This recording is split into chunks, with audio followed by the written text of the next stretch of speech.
China, one of the most populated countries in the world, famous for its rich history, deep culture, and some of the most underrated landscapes on the planet.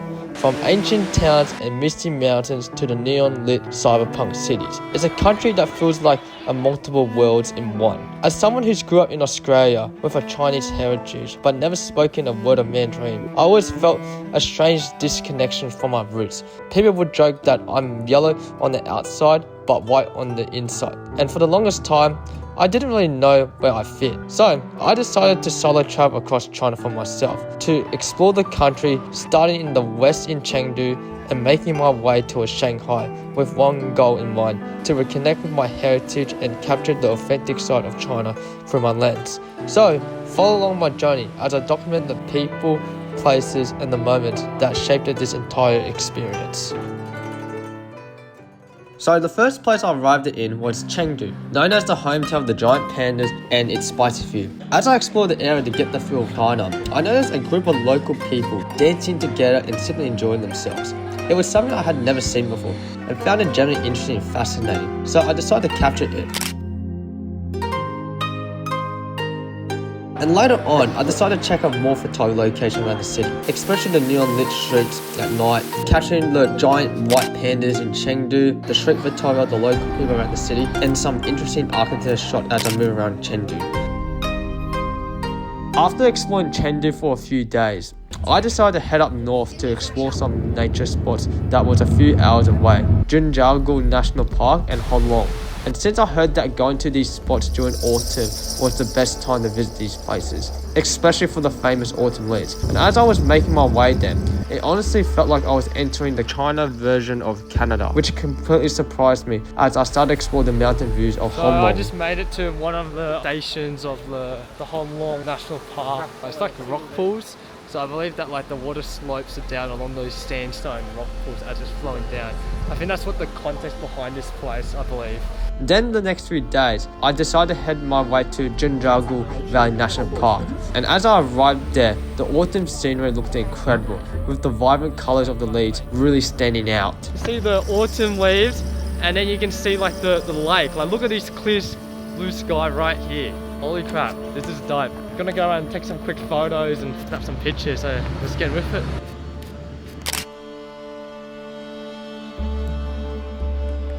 Once I was done with that, I headed to one of the most viral cities in China, Chongqing, known as the cyberpunk city of the country. Neon lights filled with streets, cable cuts flying across the skyline, and metro trains going through buildings. As soon as I arrived, it felt like I was stepping into a movie. I imagined myself I was in like some sort of dystopian world where the old textured interiors of the building contrasted with the glowing night light, making the city feel futuristic and unreal.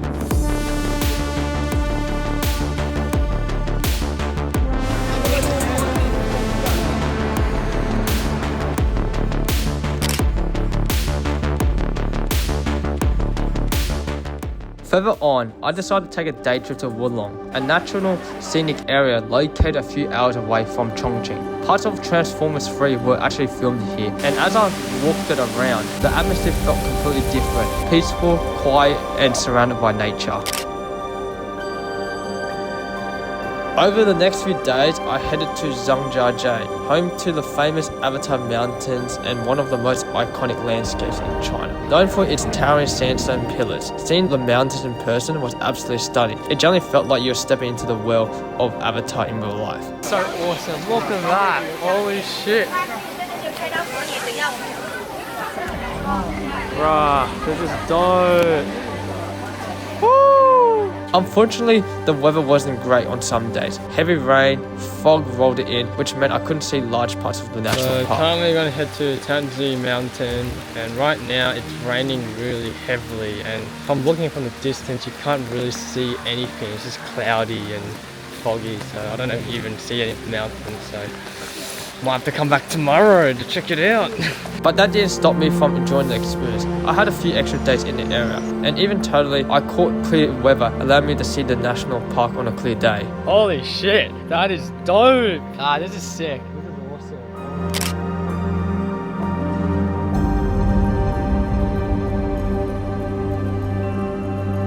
After that, I decided to explore some of the smaller towns in the Zhangjiajie region, starting with Furong town, where it's a small town village that has a waterfall flowing down the village. As when it glows up at night, it feels like you are stepping into a completely different world. Currently at Furong Town City, and I'm gonna go through this sick waterfall right here.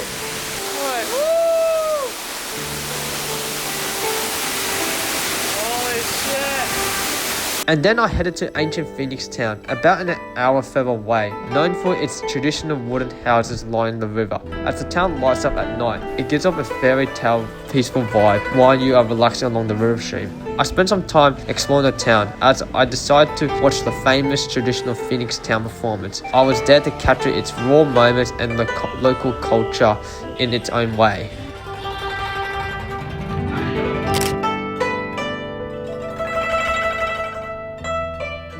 Later on, I head to another cyberpunk style city called Changsha, about 2 hours away. It's known for its vibrant nightlife and its spicy food. When I arrived there, I wanted to explore the city as there were barely any foreigners around, and I often felt like I was the only foreigner walking along the streets. So I'm currently in Changsha, which is in the middle of China, and this spot looks sick at night time. Like, even like this bright neon light, it's kind of like a cyberpunk vibe as I'm walking around. Like, even just looking at it, pretty crazy. Like, so many people around, everywhere's just kind of busy. It's wild. I spent the night exploring some incredible photography spots and capturing the photos of the city during the night. I'm currently at this really popular spot, Changsha, where it has like a very cool like arcade vibe, where it has like that old school steampunk vibe. So right now, I'm gonna go around, take some quick photos of it and see how it turns out. Unfortunately, not all feeds turned out well, as when I was there, I actually ended up getting sick with a fever and had to rest for a while. Right now, I'm feeling like shit, bro. I feel I got like a fever happening, so like I'm currently in Changsha, so I started getting a fever like 2 days ago when I was in like Phoenix City, and then I was feeling a bit better yesterday when I arrived in Changsha, but now like today it just fucking hit me. Like it's just like nah, it's not fucking working out, so that's why I'm just resting, chilling. But luckily, I managed to recover and still capture some of the photos of the city. Further on, I travelled to this place called Wangxian Valley Town, which is known for its fairy tale scenic and dramatic cliffsides of the architecture. While exploring the area, it was unfortunately very crowded since I went on a weekend, which made the experience feel a bit overwhelming at times. That said, I was still able to admire it and take in all the experiences, such as seeing the lights hanging off the cliffside and capturing the moments. After that, I visit Huangshan Mountain, also known as Yellow Mountain, famous for its dramatic cliff edge rock formation. Unfortunately, the weather wasn't great on the day as I arrived. It was raining heavily and visibility was very poor, so I couldn't get any clear shots of the mountains unfortunately when I was at the top. So far, I haven't seen anything because it's all covered in mist. You can't see much of the mountains, so I'm just gonna like walk around, hopefully around the afternoon it clears up. But if it's like this for the whole day, well, I guess I won't even get any good photos. Unfortunately, the clouds didn't clear up towards the end of the day. But however, in the end, I still managed to capture some interesting photos due to the moody fog of the rain shots of the environment, which gave the place a bit of a completely different atmosphere in the end. And lastly, I arrived at the final stop of my trip in Shanghai, one of the most modern cities in China, especially known for the classic cityscape of the Bond and the river running through the city. I explored both the quiet, more peaceful parts of the city, as well as the modern, bustling areas of the city. As I went around photographing different spots across the city, I also managed to meet up a bunch of new friends along the way. Today I am currently in Shanghai, and I just linked up a bunch of creators just behind me. So we're gonna probably go around, probably film some stuff or do some photography. Just kind of go with the vibe, and let's see how it turns out. Even though Shanghai was my last stop of my China trip, I thought I'd just relax and enjoy the moment, as I just want to appreciate it. What I learned from solo traveling through China is that I gained a deeper understanding of myself by embracing the discomfort of navigating the country without speaking my mother tongue language. The experiences pushed me to reconnect with my Chinese heritage and appreciate appreciate the journey in a much deeper way.